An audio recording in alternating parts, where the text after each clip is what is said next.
Sweat Equity Podcast and streaming show, the #1 comedy business podcast in the world. Nailed it. Pragmatic entrepreneurial advice with real round dog talk. We are 2020's best small, medium, enterprise business advisory podcast in the United States. Thanks to Lux Global Excellence Awards, proudly hosted by Lux Life Magazine. I lost my place. Well, I'm so excited for my Auburn brethren to come on the podcast. Dave Williamson, comedian, pitmaster, host of the Meet Day podcast, former water polo coach. What? Yeah. This episode of Sweat Equity is brought to you by Grasshopper. Try grasshopper.com/sweat. Gets you $75 off an annual plan. What's Grasshopper, you say? I don't know. It's the entrepreneur's phone app. You can add a second line for your business, the side hustle. Don't use a Google Voice. You can't advertise with that number. Ooh, you didn't know that, did ya? I did, because I've heard this ad before. Don't use your personal number for that side hustle. They can just Google your phone number and find you. Don't do that. Don't answer the phone like who dis. Get a separate line with trygrasshopper.com/sweat. Gets you $75 off an annual plan. Yeah. You're so cool, man. Dude, I sometimes it just comes to me.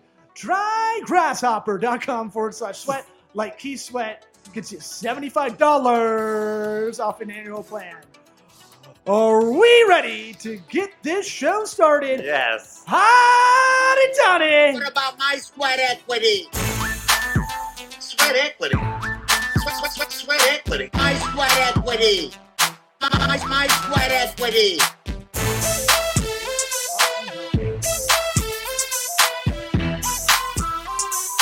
Sweat equity. What about my sweat equity?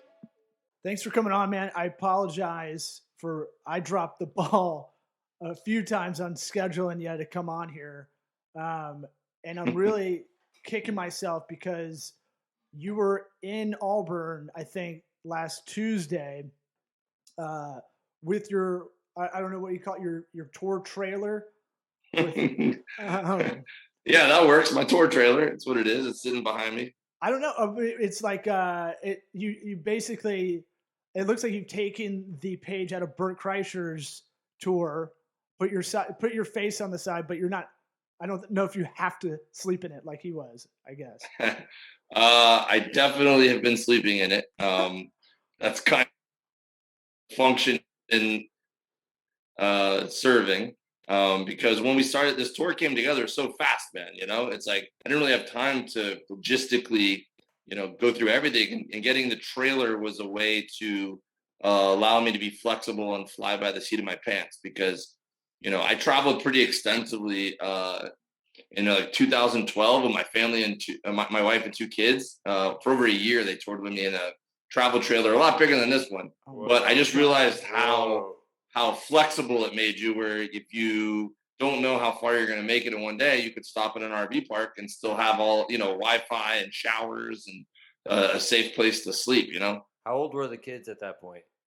They were like 2 and 4 when we started that trip. Oh and my God. Talking to a madman. And we were supposed to go just for 3 months, like moving from Miami to LA. But my wife, we got to LA and she said, I'm having fun. And I sold it to Nickelodeon as a web series. So I made, I started booking up work, going back across the country. We went across the country back 3 times, and then north to south at least once or twice too. So it was nuts. It was the best time of my life, though. We had a blast. Whoa, that's cool. Yeah, seeing the country by way of doing stand-up in an RV. I did it without kids. It was me and 3 other comics, and one of the comics' wives came, and we were like, well, they're probably going to get a divorce. I don't know how she's going to deal with a rolling fart smell of 4 dudes in an RV from 1988.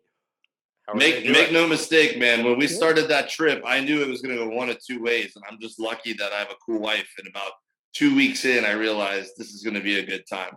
But I was totally prepared for it to go sideways real fast. I thought it was my way out. I believe I saw that you just had your anniversary, so things are going swimmingly. Congrats. 16 years, man. It's Wow. crazy. And we dated for like 7 or 8 years before that. So I've been with my wife for a long time.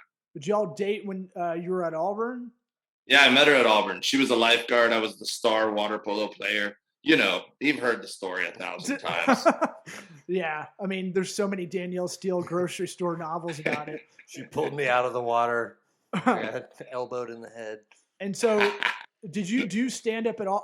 I always want to kind of ask you about.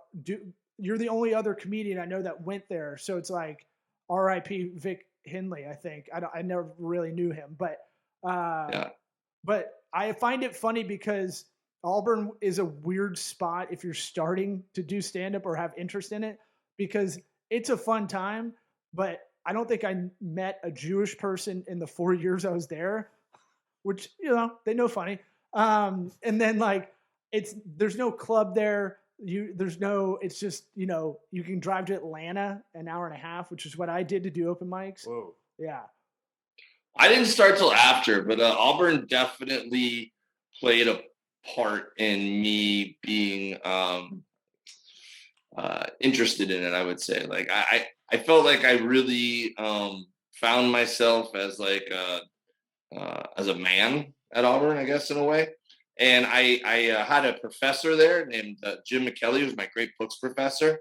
He pulled me aside after class one day and said, "Hey, man, you're a really good writer. You should consider, majoring in English." And one of my biggest regrets in life is I looked this man who just gave me a great compliment, and the man I respected, in the face, and I told him, I said I would do that, but I want to make money when I grow up. and I didn't mean it so harshly, but that's how you grow up as a kid. You're naive and you don't realize that the way you make money is you chase a passion. If you're in business, it doesn't matter how lucrative it is. You're not going to be successful if you hate what you're doing. And, I did end up minoring in creative writing and just really enjoying being creative, and realized I was talented at it. And then I started writing for a school magazine, an Auburn magazine. It wasn't really a school magazine.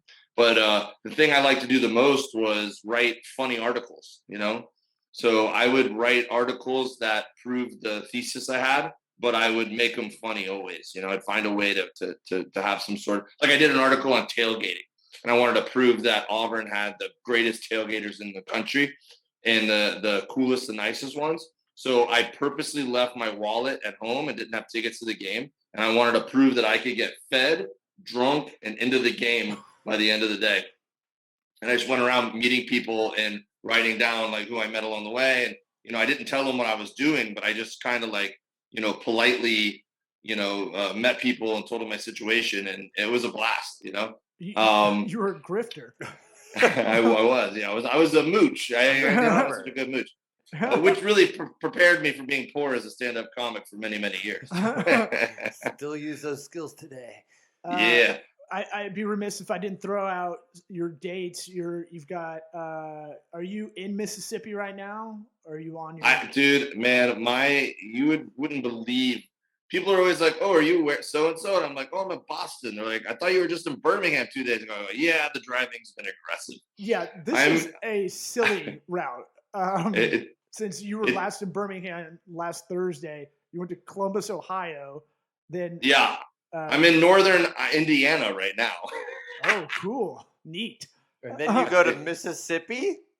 And then I gotta go to Mississippi. I gotta get there by late Friday night. I'm gonna shoot content on After Saturday being in Birmingham. Yeah. And then Trust me, I wish it had lined up better. But when I put this tour together super fast and was reaching out to people, I had to just be like, "What works for you?" And I had to just take what works for them.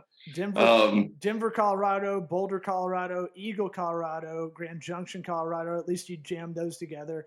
And Phoenix, Arizona, and Bakersfield, California. You gonna try to keep this thing going, or this leg's kind of donezo after July 2nd?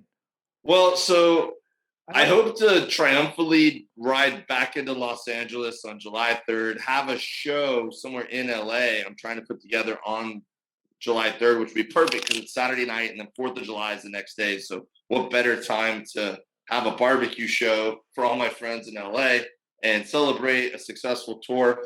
And then I would like to do the show that I'm doing, because the show's a little different, right? This tour, I'm doing my headline hour, which is really fun. We all haven't really able to, regularly do headline hours for over a year, obviously with the pandemic. So it's fun, like sculpting my new hour. But then I do a Q&A with whatever the pit master or restaurant owner, whoever they are at the barbecue restaurant I'm performing at. So, it's a little bit of a different show than I normally would do. And yeah, I would definitely like to do these shows in the future. I don't know if I'll do a tour like I'm doing with driving the trailer around the country, but now that I've proved the concept and realized it's fun and it's something people want to see, I could certainly fly to Florida, rent a car, and then drive to 3 or 4 cities, like you normally would do doing theater runs or something, and just do 4 barbecue restaurants in 4 different parts of Florida and then fly home, Yeah. So I find this all interesting, the way you kind of cooked this tour together. Oh, God. Hey now. Man, fucking nailed that shit. Yeah, man, you really smoked that pun, bro. Yeah. That's what I'm Dad talking jokes. about. We're both dads on this side, so Eric's trying to pretend like he doesn't like it, but he loves it. I kind of love it. But you're not doing stand up at conventional clubs or theaters or anything. It's at barbecue smokehouses, at restaurants. I saw a picture from a brewing,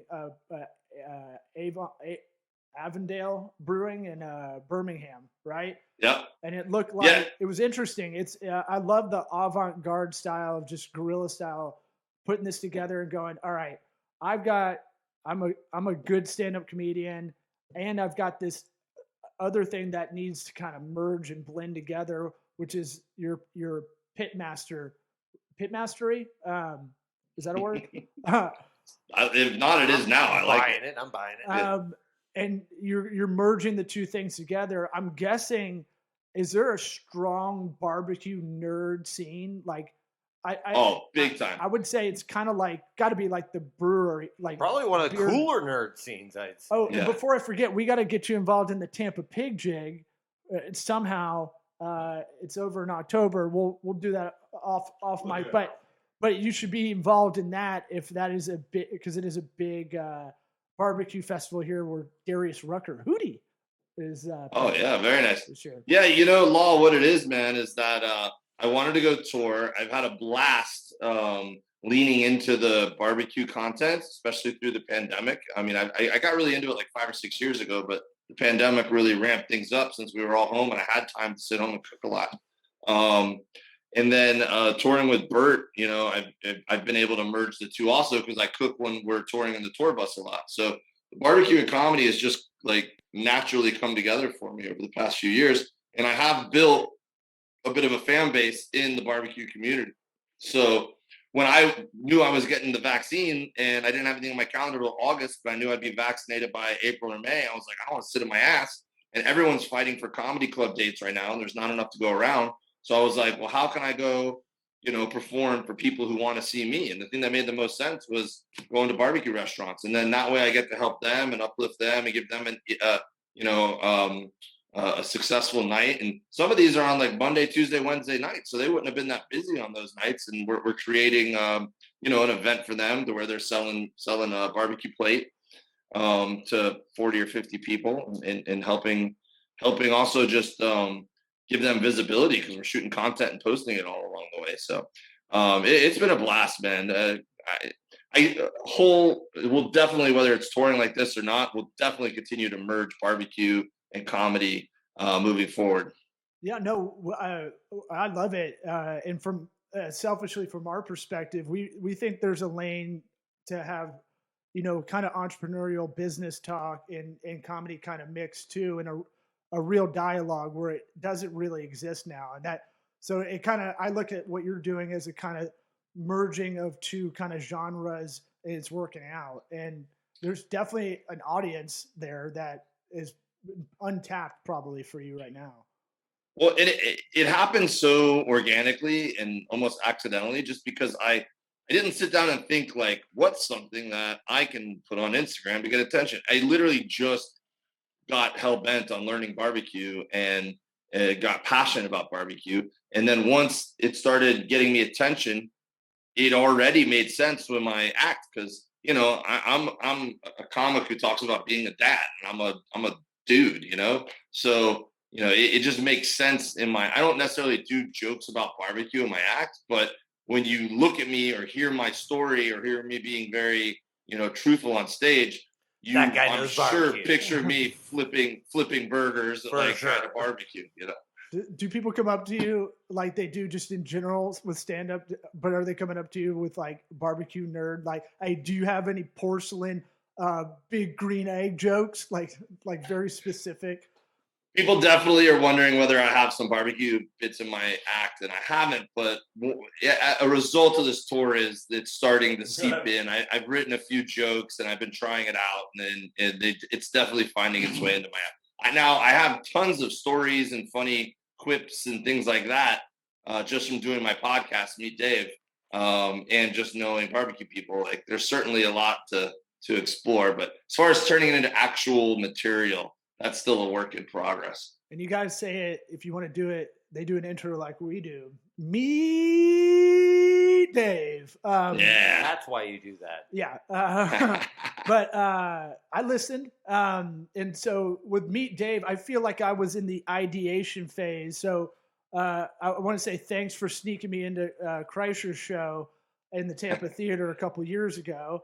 And I remember talking to you about like doing a podcast, and it was the first time I saw you, I think, or knew you were grilling outside of Bert's bus every night. Yeah. And I was telling Eric before he heated the mics on, I was like, I felt almost like a little kid with my dad fucking it up. You're like, here, hold this. And I was like, ugh. Don't hold it that way. I was like, blah, blah, blah, blah. Like, like uncoordinated, like, oh shit, sorry, man. And just, but I remember talking to you that night, and you were talking about, yeah, maybe I should do a podcast about it. And I was like, dude, I was trying to get you to come to our studio. That wasn't too far away, but I think you ought to date the next day. But I was like, you should definitely do one about. I remember talking to you about a podcast about barbecuing, but it definitely didn't happen overnight like that. You got 50 episodes in the can, I think. Just had my 50th with Malcolm Reed, that's who I'm driving down to see in Mississippi. Speaking of, these worlds and content and whatever, he's been one of the best dudes at it. His YouTube channel's got, over 1 million subscribers, and he puts out tutorials and, is just a guy who's really crushing the content game when it comes to barbecue, and has a lot of credibility, and people really respect, his ability. So I'm excited on there. Oh no, he froze. What do you think Dave was gonna say? He was gonna say, "You guys are crushing the podcast game. I'm just swimming in your wake." I don't think he's coming back. Oh, there it is. All right, now. Sorry about that. When did I cut out? I don't know. I was worried about riffing what you were saying. Samesies. Well, what I was talking about was my 50th episode of my podcast was with Malcolm Reed, the How to Barbecue Right guy. Yeah, yes. And that's who I'm going to see this weekend. I'm going to go down to his complex where he shoots all his content, and he's a guy who's really set the standard for barbecue content. He's got over 1 million subscribers on YouTube and puts out awesome tutorials every week, and really walks the walk, doesn't just talk the talk, because he's winning barbecue competitions and stuff. So I'm excited to not just go down there and do a show and hang out, but also to learn from him in the way that he does content. Yeah, I mean, it's interesting. This is good for our audience to listen to, because it's supposed to be kind of really pragmatic entrepreneurial advice. And what's interesting about it is you're a grown-ass man going out of your way to ask people, hey, can you come on my podcast? Can we do some content together? Or can I see your process and all that stuff? Being very curious. I find that interesting. Ever feel vulnerable trying to go on a limb with either the tour or trying to get some people on the podcast, or you're just like, nah, man, this is no, 100%, man. Totally feel vulnerable, discouraged, but I think a lot of what I learned from sports, I played water polo and I coach water polo still. And I try to tell those things to the kids, these life lessons. And you got to remind yourself sometimes that, if you believe in what you're doing, then, I mean, you're going to have a lot of no's along the way. We definitely know that in the comedy world. Like, you can't stop on just a few no's or a few things that don't work out. And most often than not, man, something that's worth doing, it's going to find a way to work out. This tour, do it together so last minute and with just a lot of faith. And there's been some nights where I only have like 17 pre-sold tickets and I'm heading to a town and I go, man, I'm like embarrassed, and then I get there and we end up with 40 or 50 people and it's an awesome show. And, a couple of them, we only have had like 20 people and it's still been an awesome show, Yeah. So you just have to have faith, man. There hasn't been a single one of the shows so far in this tour that night I didn't look back and go, tonight was awesome. And I just need to remind myself when I'm worried about the ticket sales, and it all works out, man.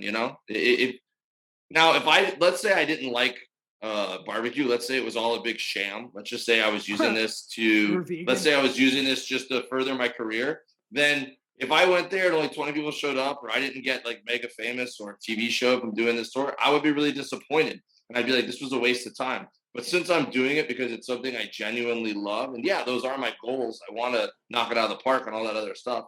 But it's a success no matter what, because it's something worth investing my time in, because it's something I give a shit about. Yeah. Do the thing you love. You'll never work a day in your life, yada, yada, yada kind of stuff. But I think part of it's trying to write it off. Well, Yada, yada. I mean, it's just such an easy quote. It's such a simplistic quote that it's like, yeah. Well, I haven't okay. heard it said that way. I like masturbating, so I can't make a career out of it, can I? OnlyFans. But I'm saying like, I want to ask you this. Before you got into stand-up, you're from Miami, but like the least Miami guy I know from Miami. Wow. All right. The mustache is, you're out. Yeah. Out of Miami. I think you know what I mean. You're not like, you're not the nightclub guy. You're not you're not Cuban. Or I think you're calling me super white is what you're doing. Well, the stash where you look like Randy Johnson doesn't. I know I definitely don't have the Miami vibe going on these days, but to be fair, growing up in the thick of Miami, this is what my dad and my uncles and all their buddies look like going out to Hooligans Pub and drinking beer. So I probably look more old school Miami these days than current Miami. You know what? But I take that back. You actually look like one of the guys interviewed in Cocaine Cowboys. Like, right. I look like the pilot, right? One of the cops, obviously. Mickey Monday, dude. Hey, but make no mistake, man, my Miami roots run deep. Like my album, dude, I got just like your logo. Oh, I know, man. I was like the branding. I got the Miami branding on that, dude. And then my rub that I just came out with, I got the Miami branding on that, man. I love the Miami colors and the Miami, exotic feel. And boating and going down the Bahamas and hitting the bars and the clubs and eating good Cuban food and drinking cafe con leche. Pina colada. Yeah. Yeah, man, it's jet fuel. Are you kidding me? Yeah, they give it to you. I feel what you're saying. And when I went to Auburn, they all called me Miami Dave, because maybe today as a 40-year-old man, I don't seem like I have a big Miami vibe, but trust me, in those college years, I showed up with a wife beater and a leopard skin shirt over it, open, and I had a guy have had a shirt. I had a gold-plated tiger shark necklace. Oh fuck yeah! With a shark tooth on it. I had some deep Miami vibes going then. Miami Dave. I'm getting a boner, dude. That's amazing. That's an amazing outfit. I wanted to kind of ask you. So my first exposure to you was through Bert's podcast, and I don't know how I have a terrible memory, but for stuff like this, I remember distinctly. You used to sell cars, right? You used to yeah, and I remember my family's in the car business still to this day down in Miami. Yeah, and I found that fascinating because I've never actually heard anybody talk about selling cars in almost a gracious kind of way, the way you were talking about it. And I remember you saying for advice, try to be friends with the sales guy. Don't try to work him. Don't try to see if you can. Don't work against him and try to get a deal that way. Don't try to argue. It's like when a heckler at a comedy show, the heckler's like, "You're not funny. I'm funnier than you." You're not gonna win. Like the comic is seasoned. He's on stage every night. Like he's gonna get you if you give him a reason to get you. Right. And if the comic comes out and is being a dick, and the comic is picking on an audience member, then the audience member has every right to then be vocal. But when the comic's just doing his job, making jokes, and you're heckling, then the comics it's open season. So it's the same way with sales guys. We're there every day. I know about selling cars more than you know about buying cars. And the dealerships that we've built and anywhere that's got like reputable guys, they don't want to rip anybody off. They want to help the customer. They want a good exchange to where the customer's happy with the deal they got, and that the dealership's happy to have a new customer and is happy with the sale themselves, right? But when you come in and the first thing you do is you look at that salesman and go, "I'm not buying today. You can try, but I'm not buying it." Yeah, I brought my uncle with me. He's a car buying expert. He's bought lots of cars and da-da-da. And you just keep throwing that gauntlet down. There's only a matter of time before I snap and go, "Oh, you're not buying a car today? We'll see." Yeah. And now I go into sales mode, and now it's a challenge to try to close you today. Well, any advice on that? Because I find that fascinating when you turn a no into a yes. Is that any story or kind of advice on that? How to do that? Well, the golden rule in good salesmanship is just there's a couple of simple things. And the ones that I can remember from way back then are just you need to find out what the obstacles are going to be. So it's as simple as saying, "Hey, what would stop you from buying? Are you guys planning on buying a car today?" "No, not today. I'm just looking." "Well, what's stopping you from buying a car today?" "Oh, my wife needs to see it because, she's a part of the decision." Okay, now I tuck that away in my brain. And at some point, I'm going to say, "Where does your wife work?" And you're going to say, "Oh, right across the street." Well, now when we're on let's go drive a new car. Now when we're on the test drive, I'm going to say, "Pull in there. Let's show it to your wife." And, he's going to be like, "Oh, good idea." Brilliant. Well, we just overcame that obstacle. And I'm not doing it to be deceitful or tricking him or anything, but I'm just helping him overcome an obstacle that he laid down, and we just did. And now his wife sees it and she can chime in whether she likes it or not, or whatever the obstacle is, you can start getting ahead of it. If it's money down, if it's the trade-in, whatever it is, you can start working towards overcoming those obstacles that they think they have. That's just good salesmanship. It's not trickery. It's not being deceitful or a scam artist. It's just, helping set up what will make a sale happen. And, the old cliche is always selling yourself, not just the car. So, to gain the trust, you need to build a relationship with that person and make them believe you so they do feel comfortable maybe taking the leap and closing on a deal sooner rather than later. Yeah, people buy with emotion, and credibility adds into that factor. But also, you're doing what I would say is you're just listening, which is something a lot of salespeople think they do and they don't really. So important, man. You could talk yourself out of a sale so easy, man. You gotta say what you need to say, but then shut up and let them ask questions or let them fill in the space for sure, man. You can talk yourself out of a sale. Real people do that all the time too, when they're almost closed. Like you got to present the numbers and then just sit back and wait. Right. You can't be the first one to talk. You can let them sit there and think it out.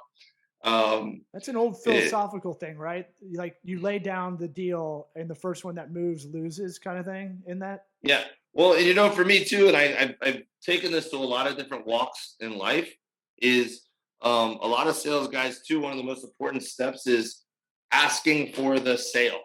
So when you've just gone through all the hard work to pick out the perfect car, to overcome the obstacles they thought they had, to go to the test drive, build emotion, build trust, and everything's perfect. Don't just sit there and let them be overwhelmed. You have to look them in the face, and it's polite. Look them in the face and say, "If the numbers work out, are you going to buy this car today?" Right. Or are you ready to take this car home? You have to ask for the sale. It's so icky though. I think it. We're all salespeople. I think that I don't think it's icky. I think it's what you were alluding to earlier is it's a vulnerable moment because now as the salesperson, you're possibly going to hear no, you know? And if you say no, then you say, okay, well, tell me how I can be of assistance. Do you need to go home and think about it? You call me tomorrow. You come back with your wife. What will help? I mean, what's icky is if you, lose your patience or hit them over the head or lie to get a sale. That's what's icky. Yeah. But just being a good sales. When I go to buy a big screen TV or something for my house, I hope I have a good salesman. I want someone to talk because my brain's going, oh man, I should take that money and do something, whatever. But I want someone to help me wrap my brain around buying something that I emotionally really want, you know? Yeah, to see that passion flowing through and they're actually excited to sell something to you, it's like, okay, yeah, I'm down. You know, that's way better. Yeah, and all you're doing when you're listening is if you wanted to do it textbook style, it'd be like you're finding pain points and then figuring out solutions, but not trying to solve right away, right? You probably come back to that after building a rapport because then you're not going to build credibility for him to listen to him or her to listen for any answers. Him. Yeah, pretty much. Dude, the best story I have with that is one time I was in a little bit of a slump. I struck out quite a few customers in a row. And I tried to come up with a plan where I'm like, you know what? I'm going to try to just have fun. So I go, next customer I get, I'm going to try to not talk about buying a car for as long as possible. So there's a customer slowly driving through the lot in a minivan, and it was a woman with her kids in the car. And they're just kind of like very shy with the window barely. And so I walk up to their car and they're like really reluctant. And she rolls the window down to right here. And I go, how's it going? And she's like, we're good. And I go, what you guys up to? And she's like, oh, we're just looking to see if you guys have a specific car. And I go, well, we got a lot of cars. I go, but it's a good day to enjoy this weather. And I just started, every time she tried to talk about the car, I tried to talk about something different, right? So I think that disarmed her, her shield that was up. And so they get out and they're looking for a specific car. And she's like, well, we found a PT Cruiser down the street and we're about to buy it. But we just decided to drive over to see if you maybe had one. So we're just looking for a pre-owned PT Cruiser. And I go, well, I looked in the inventory and I go, we don't have one here, but I have one at our other dealership. I'll go get it and drive it back here. But you guys need to promise me that you come back in like an hour to actually look at it because I'm going to be wasting my time driving up there and bringing it here if you don't. She's like, I promise. I won't buy the other one until I see yours. She goes, the only thing is it can't be red. Of course, ours was red. Right? So, but it was listed as like an off red or something. So I go, maybe they'll like it if they see it. So whatever. I drive up, I get it, I bring it down. Already planted to see it. I go, hey, it's not red, it's lipstick. Is what I said. And so they show up and we'd built such a rapport. Like they really wanted to buy the car from me and not the other guy down the street. So when they showed up and they saw that it was a shade of red, they talked themselves out. They go, this really isn't red. It's more lipstick right there. There I you go. That's what I'm saying, Guilt and buy. So they bought the car. And I got in the car with them and drove it over to their grandma's house down by Coconut Grove, and the whole neighborhood came out. I stayed for dinner and all that stuff. And, what? And wait, what? That family car salesman procedure. Let me tell you, that family, I sold them at least 3 or 4 more cars. They were like really close friends with me after that. And it was all just because that one day that I went out and I played that little game with my head just to get myself out of the funk where I was like, I'm not going to talk about selling a car. I'm going to go out and just connect with someone as a human being, and it totally worked. And I'm still friends with them to this day. What? Every time we go back to Miami, I stop by. We go PT Okay. That's awesome. All right. Yeah, you're a good salesman. Well, it's just like anything. It's comedy. It's barbecue. It's car sales. It's not about the product or the salesmanship. It's about the people. And when you have passion about something or when you're trying to connect with people on a personal level, that's what's more important than the actual thing, These barbecue restaurants, I see it so often, man. They are successful because they care about the food. It's not a diner where they're just pumping out, greasy burgers, or a chicken place that's just got a cool logo. It's if you're gonna choose barbecue as the genre and you're gonna be successful at it, it's because you give a shit. Because barbecue is a high degree of difficulty to pull off. So anyone that's willing to go in the middle of the night to start their food and cook all night long, and it's a genre. It's very hard to estimate food inventory and to get the right kind of smokers and the right kind of wood. And it's just, these guys are tired, man. And they go day in, day out. It's laborious. They're proud of their place. And it's what makes barbecue restaurants so interesting to me. Well, what's it called? We got to ask you one question before we get off here. And we ask everybody that comes on the podcast for the first time this question. I'll put you in a long line of Auburn geniuses: Tim Cook, Bo Jackson, Frank Thomas, who have not Charles answered Barkley, this question and have Dave, nothing to do Dave with Williamson. any of this, but I like it. What advice would you give your 13-year-old self? Ooh, I like that. Nice. I would tell myself, I was always, and I still am, all about having fun and having experiences. But I would tell myself to pay attention a little bit more in situations that better myself, such as I spent years in Spanish class between high school and college, and I cannot speak a lick of Spanish today, right? I wasted all that time, I as a young kid, I could have, played the guitar and stuck with that. And, there's just so many things that I wish I had seen through that I didn't. So I maybe would tell myself to do that kind of stuff. Yeah, follow through to the end. Yeah. Might be my favorite answer, Dave. Yeah, it's definitely. Should have paid attention in Spanish class. Now, I will tell you this. When I was in Spanish class in Miami in high school, I was the worst.